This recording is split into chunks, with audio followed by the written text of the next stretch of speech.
மச்சான் அவ்வளோதான், காலேஜ்லாம் முடிஞ்சுச்சு, பிளேஸ்மெண்ட்லையும் செலக்ட் ஆயாச்சு. இனிமேல் அம்மாவை மட்டும் நல்லா பார்த்துக்கினா போதும்டா. சரி மச்சான், பார்க்கலாம், டைம் ஆச்சு, நான் கிளம்புறேன். டேய், டச்லேயே இருப்போம்டா.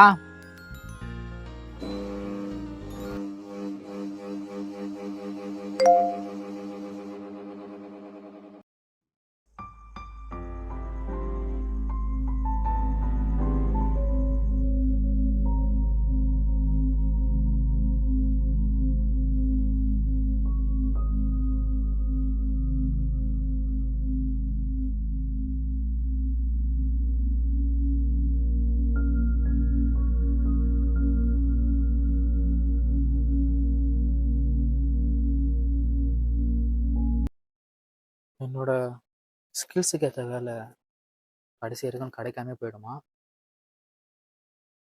நான் ஆசைப்பட்டதெல்லாம் கனவுல மட்டும்தான் நடக்கும் போல. நான் ஒன்றும் பெருசாலாம் கேட்கலையே, அம்மாவை பார்த்துக்கணும் அதானே கேட்டேன். ஆனால் என்னால் அதை கூட ஒழுங்காக பண்ண முடியல. எங்களை மாதிரி பசங்க லைஃப்லலாம் இவ்வளோ ஃபெயிலியர்ஸை ஃபேஸ் பண்ணியுமே ஏதோ ஒரு ஓப்போட இன்னும் ஓடிட்டே இருக்கோம்னா அதுக்கான ஒரே ரீசன்